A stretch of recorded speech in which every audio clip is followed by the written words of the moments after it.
السلام علیکم۔ میں اپنے یوٹیوب چینل اردو سیکھیے نورین کے ساتھ میں آپ سب کو خوش آمدید کہتی ہوں۔ آج ہم جماعت ہشتم کا سبق خدا اس وقت یہ چاہتا ہے کہ پڑھیں گے۔ سب سے پہلے اس کے تدریسی مقاصد دیکھتے ہیں۔ تو یہ سبق ایک لوک کہانی ہے اور لوک کہانیاں عوام کے جذبات و احساسات کی سچی ترجمان ہوتی ہیں۔ لوک کہانیاں یہ لوک داستانیں کسی معاشرے، تہذیب اور زبان کا قیمتی سرمایہ ہوتی ہیں۔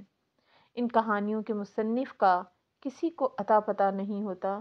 یہ کہانیاں سینہ بہ سینہ ایک نسل سے دوسری نسل میں منتقل ہوتی رہتی ہیں اور ان کے ذریعے محبت، ایثار، خلوص، مروت، اتحاد، دوستی اور بہادری جیسی صفات معاشرے میں پروان چڑھتی ہیں اور نسلوں کی کردار سازی میں یہ اہم کردار ادا کرتی ہیں۔ تو یہ سبق بھی ایک لوک کہانی ہے اور لوک کہانیاں لکھنے کا مقصد یہ ہوتا ہے کہ طلباء سمجھ پائیں کہ عقل و دانش انسان کو کبھی ناکام اور مایوس نہیں ہونے دیتی اور عقل مند انسان کبھی شکست نہیں کھا سکتا۔ عقل مندی بہترین حکمت عملی ہوتی ہے۔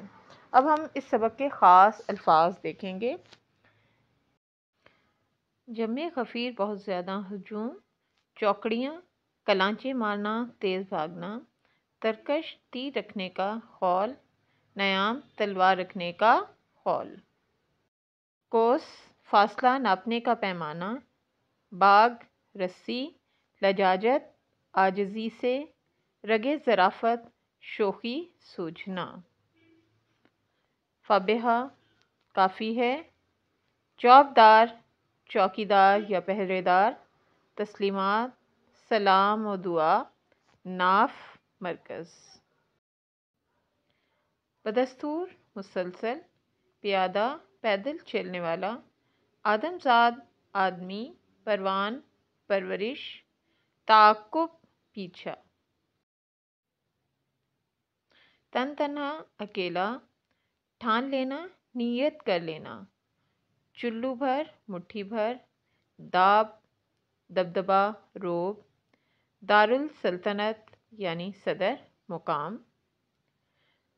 دھن لگن، ڈیل ڈول حلیہ، سرپٹ بہت تیز، ظرافت ہنسی مذاق، کاری نشانے پر یا درست،